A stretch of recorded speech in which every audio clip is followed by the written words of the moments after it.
Presentamos a Felicitas Acosta, es investigadora docente de la Universidad Nacional General Sarmiento, profesora de la Universidad Nacional de La Plata y vicepresidente de la Sociedad Argentina de Estudios Comparados, además de fundadora de la revista RELEC.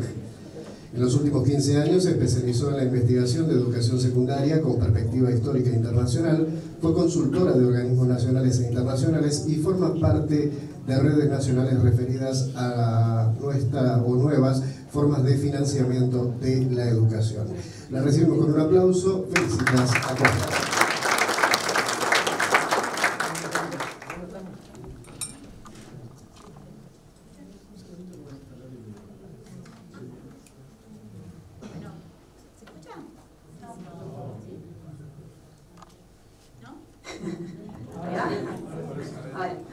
Bueno, voy empezando entonces. Bueno, muchas gracias a ASAP por la invitación. Como decía, la verdad un congreso muy interesante, bien organizado, ameno, en un lindo lugar. Estoy como pensando en cambiar de ámbito en breve porque me parece que esto está mejor que lo del mío. Pero bueno, gracias también a todos por estar acá y sostener la escucha casi hacia el final. ¿Tenemos? Ah, uno que se llama presentación ASAP.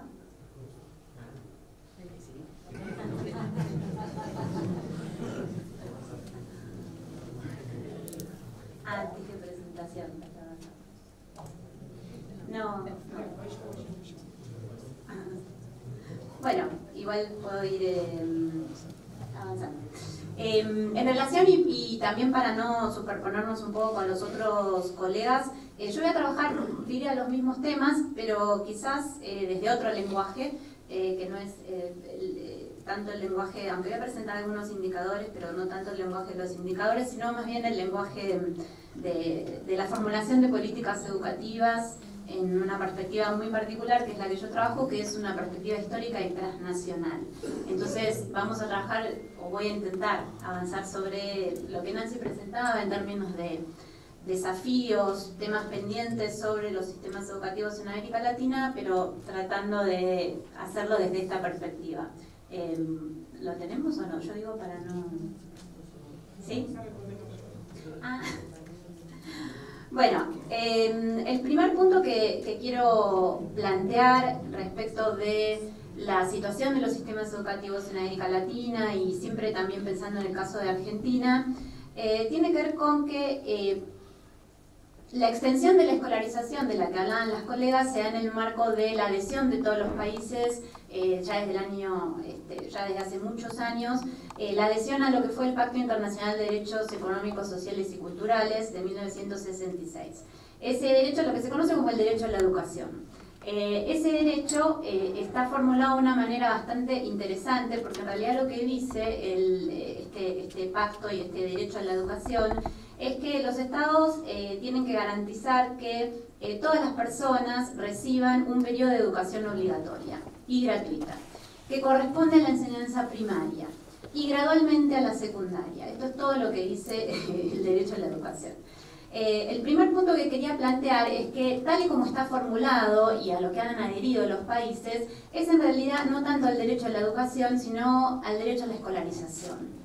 Porque de lo que está hablando no es de educación, sino que de lo que está hablando es de escolarización. La escolarización es una de las formas posibles de la educación, pero históricamente ha habido otras y tenemos muchas otras, y particularmente América Latina ha desarrollado también otras formas.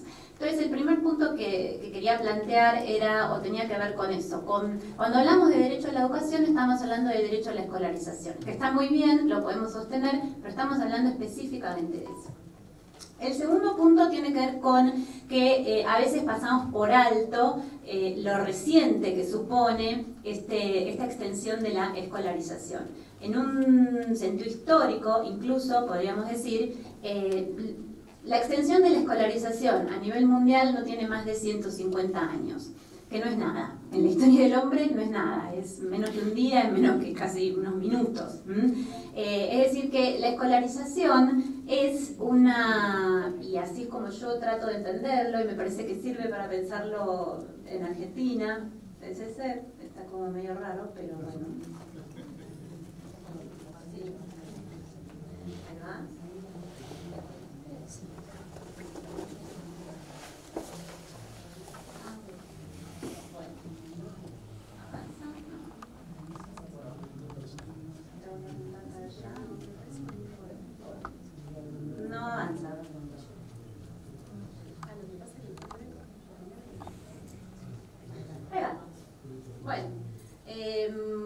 Bueno, esta era la introducción.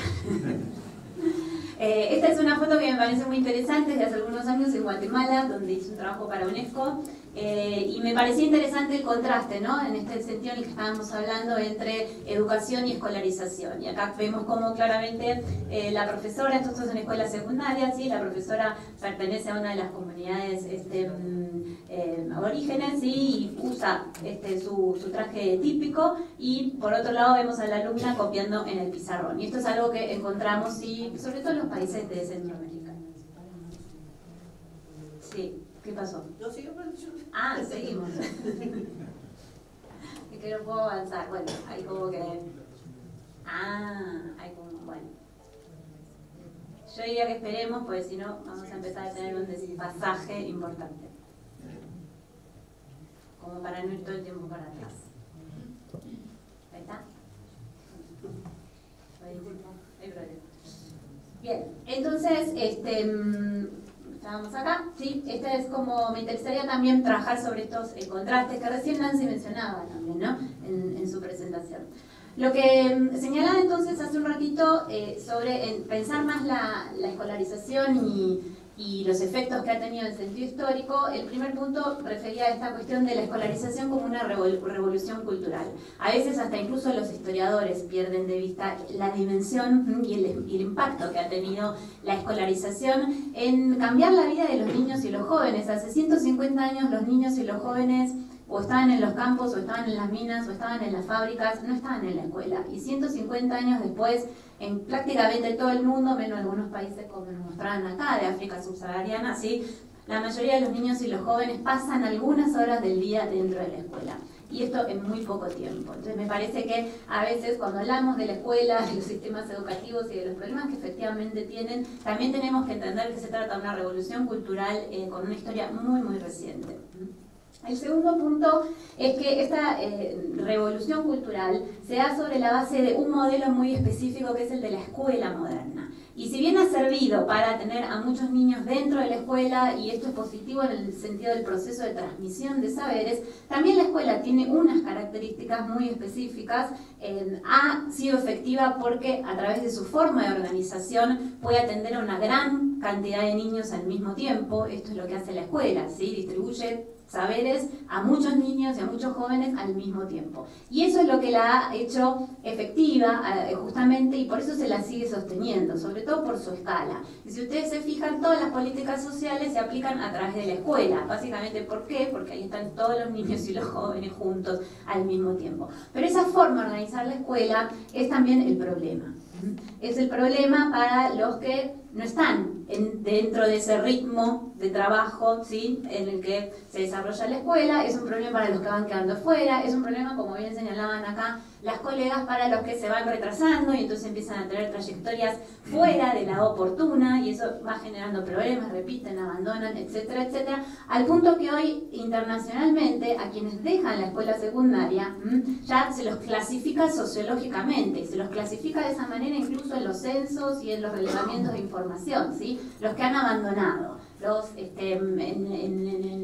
los ámbitos internacionales se los llama los early school leavers. Y esto es una clasificación, es decir, a los jóvenes ya no son jóvenes sujetos que están allí, sino que son eso dentro de las estadísticas. Entonces, esto es efecto de la forma en la que está organizada la escuela. Entonces, ha tenido efectos muy positivos, pero también va generando sus propios problemas.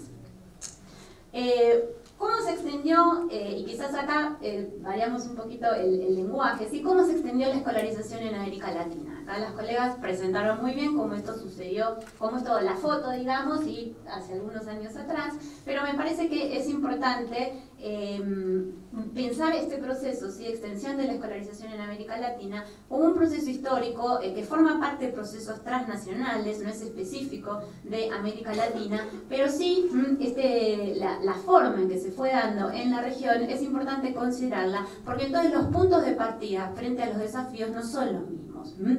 Efectivamente, no son los mismos los países, no son los mismos los problemas para los países del Cono Sur, que como vemos tuvieron una configuración temprana del sistema educativo y una expansión relativamente temprana, que los países como por ejemplo los países, algunos países de Centroamérica, que tuvieron una configuración mucho más tardía, entonces tienen que asumir otros problemas. ¿Por qué hablo de los puntos de partida y su importancia? Porque esto genera, en particular para la región latinoamericana, una combinación de desafíos. Es decir, desafíos podríamos decir de una agenda que todavía está pendiente, como extender la educación básica, como lograr que todos terminen, como lograr ciertos estándares de calidad en términos, por ejemplo, de la relación con el mercado de trabajo, pero se van sumando los nuevos problemas, como mencionaba Nancy, bueno, la necesidad de incorporar las nuevas tecnologías, las culturas digitales, esto que decía antes de los que van quedando fuera. Entonces todo esto está sucediendo al mismo tiempo en América Latina y los problemas o la magnitud de los problemas, diría, son más graves en ese sentido. Si vemos la situación en la actualidad, esto lo podemos ver acá, es más gráfico. Por supuesto, los países han ido avanzando. Hace algunos años CITIAL, ¿sí? Este organismo o este sitio sí que mencionaba Nancy, se ha producido una suerte de recombinación. Entonces los países que primero habían configurado sus sistemas educativos, bueno, fueron alcanzados por otros, sobre todo en el caso de la graduación en la escuela secundaria. Entonces, en promedio de años de escolaridad, esto lo señalaba Mariana, en la región hay casi 12,5, 12,6 años promedios de años de escolaridad, por supuesto con diferencias muy importantes. ¿Sí? Venezuela, por ejemplo, tiene 16 años de escolaridad como años promedio de escolaridad, mientras que otros países tienen entre 9 y 10 años. Vimos también, ya lo mencionaron las colegas, no me voy a detener, pero me parecía un punto a destacar, cómo en los últimos 15 años ha crecido el financiamiento. Este financiamiento ha sido clave para sostener la extensión de la escolarización, es decir, el pasaje de, incluso acá tenemos algunos datos, sobre todo entre 2005 y 2012, diría 2013 para el caso de algunos países, el pasaje de entre 3.5 del PBI a casi 5 o 6 llegaron a algunos países. Esto ha sido lo que ha permitido, entre otras cosas, sostener esa extensión. Y voy acá al primer punto. Sin extensión del financiamiento, sin ampliación del financiamiento, no hay mucha posibilidad de extender la oferta. Por supuesto, no garantiza el problema que bien señalaban acá las colegas respecto de la calidad. Tenemos el ejemplo de Perú, que ha extendió notablemente la escuela secundaria en los últimos 15 años. En los últimos 10 años ha logrado una tasa de graduación incluso superior a la Argentina, partiendo de una historia mucho más relegada, podríamos decir, en términos comparativos, pero esa extensión de la escuela secundaria se ha hecho sobre la base de un sistema que tiene muchísimas falencias en términos de la calidad de la oferta. O sea, que yo puedo tener una alta tasa de graduación, como es el caso de Perú, ¿sí? Que tiene casi el 75%, incluso de graduación no oportuna o con 1 o 2 años de diferencia, no mucho más. Sin embargo, los problemas de calidad siguen estando presentes. Respecto entonces de esta extensión de la escolarización en la región, no me voy a detener, esto ya lo vimos, lo marcaba bien Mariana, sí, hay una tasa casi universal de asistencia en primaria, hay una tasa casi universal de finalización y de transición hacia el secundario en la mayoría de los países, excepto los países de Centroamérica como Guatemala, Honduras y Nicaragua. Es decir, que la mayoría de los niños en la región, con las profundas diferencias que señalaba Nancy entre género y sobre todo entre poblaciones originarias y todavía una fuerte distinción en algunos países entre urbano y rural, allí donde todavía hay muchos problemas, pero en términos de la escuela primaria, aquí ya lo señalaron, no habría como una alta tasa. Los problemas, y aquí entraría como en la agenda pendiente, están en la escuela secundaria, ya lo señalaron las colegas. A mí me interesaría focalizar sobre algunos problemas particulares de la escuela secundaria en la región y que por supuesto se dan en América Latina y ponerlos también en contraste con lo que está pasando en el mundo. Respecto de cómo ha evolucionado, sí, ya se señaló la proporción de personas entre 25 y 35 años que completó el nivel secundario, oscila por supuesto mucho en la región, hay un 20% en esta situación en Guatemala, pero hay un casi 85% en esta situación en Chile. Argentina estaría ubicada en países como Perú, Brasil, Venezuela. El crecimiento de Bolivia en los últimos, sobre todo en los últimos 7-8 años, en este sentido ha sido excepcional y destaca por donde se lo mire. Pero por supuesto vemos ahí en la última columna el rendimiento de PISA que señalaron aquí las colegas y que es bastante bajo. La mayoría de los estudiantes tienen un rendimiento bajo en las 3 áreas en todos los países, siendo Chile el que se ubica siempre por arriba. El problema del retraso, que ya lo señalaron, es un problema clave. Acá me gustaría enfatizar lo siguiente. Tendemos a mirar mucho el retraso en la escuela secundaria porque es efectivamente donde están los índices más altos. Pero hay un arrastre de retraso de la escuela primaria en muchos países de la región y en Argentina. En Argentina hay un arrastre de retraso de la escuela primaria y esto hace que efectivamente no solo los chicos lleguen con más años al secundario, sino que además ya llegan al secundario con una trayectoria que viene interrumpida desde la primaria. Y esto tiene un efecto sobre lo que hacen y lo que pueden hacer los profesores en la secundaria. Lo que quiero marcar con esto es que efectivamente el problema es la secundaria, la mayoría de los chicos dejan en la secundaria superior, pero esto tiene una historia hacia atrás en el sistema. Y esto también se ve en los otros países, por eso es muy importante trabajar sobre, diría, la detección temprana, pero muy temprana, diría hasta los primeros grados de primaria, en la cuestión de la repitencia, por supuesto el abandono y sobre todo en los programas de transición.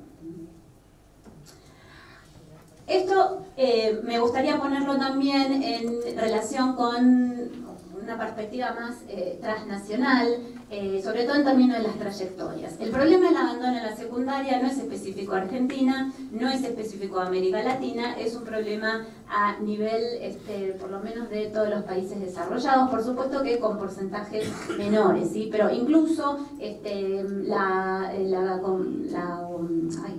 Comisión Europea, ¿sí?, para la educación se ha planteado metas, se viene planteando metas desde el comienzo del siglo XXI para poder reducir el abandono, que es alrededor del 14% de la escuela secundaria. Por supuesto que las formas de trabajar sobre el abandono difieren y esto tiene que ver con la historia de cada uno de los sistemas educativos, pero uno de los efectos que está teniendo, por lo menos en la región, es lo que yo llamaría una escuela secundaria que va avanzando incluso en 2 ritmos diferentes, y creo que esto lo muestra bien la foto. Esta es una foto en Guatemala también, el trabajo que antes les comentaba, es la misma escuela. Primero me llevaron al aula, es una escuela privada, es una escuela pública, perdón, y es una escuela con orientación comercial, lo que antes eran los comerciales, que supuestamente es una de las buenas escuelas de la ciudad. Y primero me llevaron al aula que está más abajo, que es el aula de informática. Y me dicen, bueno, en el aula de al lado tenemos a los estudiantes que siguen la modalidad comercial y teníamos el aula de mecanografía. Y es un aula al lado de la otra. Entonces fue como un gran impacto porque estaban todos los niños así, con mecanografía, que no sé ni quién lo usa hoy, pero allí estaban todos en un aula y en la otra. Y a esto me refiero cuando hablo de los 2 ritmos y de la combinación de la agenda de problemas que tenemos respecto de la escuela secundaria en la región. El tipo de políticas que estamos desarrollando en la región, podríamos diferenciarlas entre políticas intensivas y extensivas. El problema, sobre todo las políticas intensivas, que son las que focalizan en algunos grupos específicos o son las que crean distintos tipos de escuelas para atender grupos específicos o son las que crean programas de tipo puente para que esos grupos que van quedando fuera después puedan o obtener el certificado o puedan en algún momento volver a la escuela secundaria tradicional, también tienen sus efectos, y me gustaría trabajar un poco sobre los efectos. Primero tienen efectos esta construcción, ¿no?, de una escuela secundaria a medida, digamos, a medida para que todos puedan terminar, tiene efectos sobre lo que llamamos la segmentación. Algo acá Mariana había mencionado en términos de segregación sociourbana, pero los sistemas educativos siempre han segmentado, la escuela secundaria siempre ha sido la encargada de sostener la segmentación, es decir, los que van por una vía, ¿sí?, por ejemplo, bachillerato, universidad, los que van por otra vía, en nuestro país era la escuela normal y después, bueno, trabajar en el sistema educativo, los que van por el comercial y entonces van así. Esto tendió a unificarse, pero la escuela secundaria fue siempre la que fue de alguna manera direccionando a las poblaciones y por lo tanto sosteniendo el proceso de segmentación que históricamente cumplieron los sistemas educativos. Ahora, estos programas a medida muchas veces tienden, como mencionaban acá, a trabajar sobre estas poblaciones que van quedando fuera, que por supuesto son los grupos más vulnerables, entonces son atendidos por políticas focalizadas. La pregunta es en qué medida entonces esto no agrava los procesos de segmentación. Incluyendo en la segmentación socioeconómica, porque atienden estas políticas a grupos vulnerables, lo que podríamos llamar segmentación pedagógica, que es que aún en las escuelas en donde están todos los niños, o todos los jóvenes, y los programas son extensivos, no son intensivos, quienes participan de los programas, por ejemplo, esto se ve mucho en Chile, ¿sí?, de más horas de clase, refuerzo en lengua, refuerzo en matemática, horas de tutoría, etcétera, etcétera, son los alumnos que vienen de los grupos más vulnerables. Entonces, la propia escuela, a través de su oferta pedagógica, está profundizando la segmentación. Voy cerrando, sí. Por último, entonces, sí, hablaba de una agenda pendiente que todavía está centralizada en el problema de garantizar una escuela secundaria para todos, de calidad, vinculada con el mercado de trabajo. Quedan algunos desafíos. Acá me gustaría rápidamente, por una cuestión de tiempo, plantear algunos que difieren, ¿no?, de los desafíos que había planteado Nancy. Me parece que ahí hay como una buena complementación.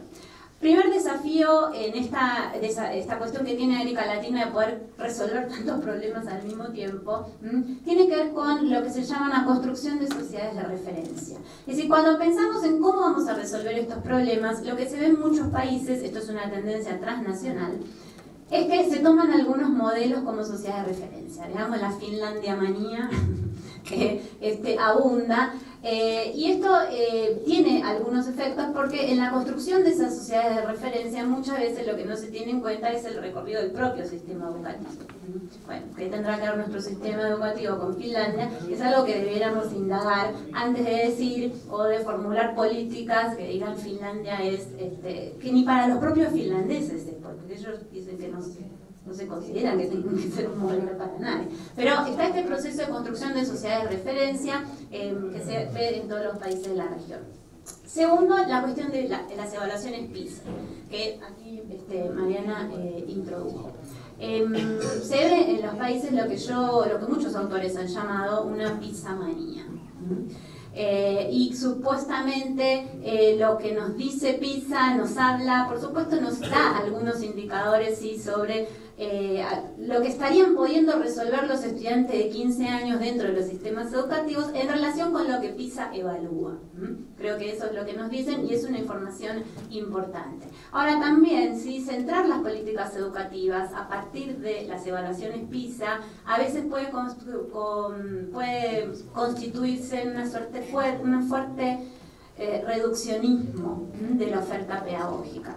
Porque efectivamente, si yo diseño las políticas en función de aquello que se va a evaluar y que se va a evaluar por un organismo como la OCDE, que tiene otros intereses, y está muy bien que los tenga, pero claramente son otros, esta oferta educativa, escolar, pedagógica incluso, puede tender a reducirse a aquello que se va a evaluar. Y todos los que estamos dentro del sistema educativo sabemos que la mejor forma o una de las formas más eficientes de mejorar los resultados en las evaluaciones no es otra que enseñar lo que se va a evaluar, que es de hecho lo que se hace. Digamos, uno enseña y después se evalúa, básicamente eso es lo que pasa en las aulas. Ahora, si hay un conjunto de pruebas que están dictaminando de alguna manera que esto es lo que se va a evaluar, bueno, hay un riesgo grande de reducir la oferta a eso que se va a evaluar.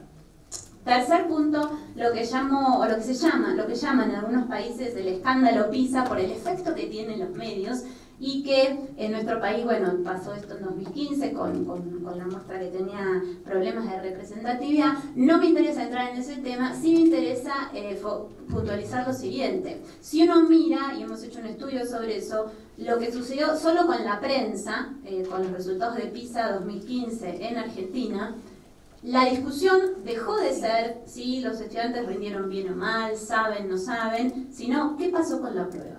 ¿Qué pasó con la muestra? Que por supuesto es un tema importante, pero digo, el objetivo de tomar la prueba no era, bueno, ¿qué uso se hace de esa prueba en términos políticos?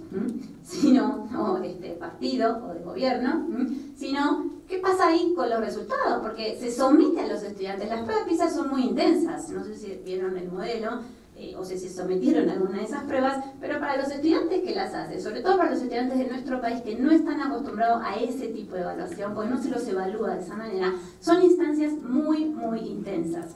Son estudiantes que participaron, la completaron con un gran esfuerzo, y lo único que recibieron es una serie de medios diciendo el escándalo de Argentina, la muestra no fue buena, etcétera, etcétera. Entonces me parece que ahí también debiéramos ser más cuidadosos, sobre todo porque los que hacen las pruebas son los estudiantes, ellos son los que están sometidos a esas pruebas.